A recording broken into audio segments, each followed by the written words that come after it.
ওডিআর পরে কিন্তু টিম অনেক বেশি বুস্ট আপ এবং আমাদের টার্গেট তো এখানে থাকবে যেন সেই জিনিসটা যেন আমরা কন্টিনিউ করতে পারি এখানে। বাট সিলেটের উইকেট তো আমরা গতবারও খেলেছি যখন আমরা তো কিন্তু মোরাললেস সিলেটেই বেশি খেলি, সো এখানকার উইকেট অনেক বেশি ভালো এবং যেহেতু ফরম্যাটটা ডিফারেন্ট, কোনো কিছু আসলে লাইটলি এভাবে নেওয়ার কোনো কিছু নাই।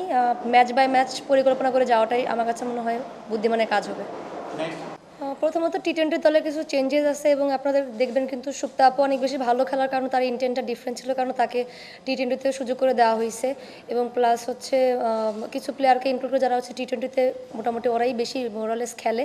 সো দিক থেকে আমি তো কনফিডেন্ট টিমের বিষয় নিয়ে। বাট দেখেন প্লেয়াররা ভালো টাচে আছে এখন, বাট ইম্পর্টেন্ট হচ্ছে যে আমাদের ওই কনসিস্টেন্সিটা থাকবে কিনা, আর প্লাস ডিফারেন্ট ফর্ম্যাট এবং ডিফারেন্ট কন্ডিশন অবশ্যই আমাদেরকে একটু চিন্তা ভাবনা করেই খেলতে হবে। বাট প্রথম ম্যাচটা অনেক বেশি ইম্পর্টেন্ট, কারণ আমরা জানি যে প্রথম ম্যাচ যদি আমরা ভালো করতে পারি সেই ফ্লোটা ওডিআইতে যেটা হয়েছে যে প্রথম ম্যাচটা ভালো খেলার কারণে কিন্তু টি-20তে সেম জিনিসটা থাকবে আমাদের মাথার ভিতরে, যেন আমরা প্রথম ম্যাচটা যেন খুব ভালোভাবে জিততে পারি, যেন সেটা টোটালি পুরো টুর্নামেন্টটার জন্য আমাদেরকে হেল্প করে।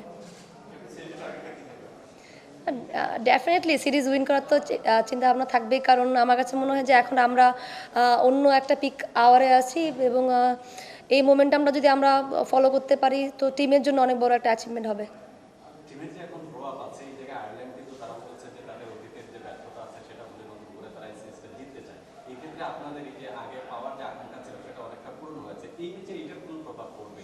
না, একদমই না। দেখেন আমরা অনেক বেশি পজিটিভ, দেখেন কনফিডেন্ট আছে কিন্তু ওভার কনফিডেন্ট না। কারণ হচ্ছে আমি চিন্তা করি এটা যে আমাদের এমন একটা টিম যেখানে দল ওয়াইজ যদি পারফরমেন্স করা হয়, সবাই মিলে যদি কন্ট্রিবিউট করে সেক্ষেত্রে ম্যাচ জেতার সম্ভাবনাগুলো বেড়ে যায়। আমি বলবো না যে অনেক ভালো খেলে ফেলি বা অনেক ম্যাচ একদম ডিরেক্ট ম্যাচ জিতে ফেলবো, তা কিন্তু না। বাট বেটার ক্রিকেট খেলতে হবে। প্রথমত তারা ওডিআই ডিফারেন্ট ওয়েতে হয়তো বা খেলেছে, কন্ডিশনটা তাদের জন্য ডিফারেন্ট ছিল। তারা কিন্তু প্রত্যেকটা ম্যাচে বলবো সেকেন্ড ওডিআই ভালো ব্যাটিং করেছে, থার্ডও ভালো ব্যাটিং করেছে তাদের।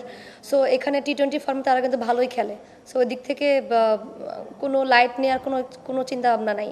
তবে আমাদের প্ল্যানটা এক্সিকিউট করবো এবং টিমের জন্য ভালো পারফরমেন্স করতে পারে, সেটাই আমাদের চিন্তা ভাবনা। আজকে আপনারা ট্রফি উন্মোচন করলেন একটা প্রাকৃতিক যে একটা দৃষ্টিমূল্য চা বাগানের মধ্যে, সেক্ষেত্রে আপনাদের এটা নতুনত্ব কিছু মনে হয়েছে কিনা বা আপনার? অবশ্যই, এটা তো টোটালি আমার কাছে মনে হয় না যে বাংলাদেশ ক্রিকেটে কেউ এরকম এর আগে ছিল যে ছেলেদের ক্রিকেটে চা বাগানের ভিতরে যে একটা ফটো সেশন করা হয়েছে, বাট একদম ট্রেডিশনাল একটা ড্রেস পরে ডিফারেন্ট ওয়েতে আসলে কল্পনার বাইরে কাইন্ড অফ। তো যখনই আইডিয়াটা শুনি ভালো লেগেছে, বাট বলবো যে গুড ইনিশিয়েটিভ, কারণ এটা ডিফারেন্ট ওয়েতে হয়তো বা উইমেন ক্রিকেটকে আরও বেশি প্রমোট করবে।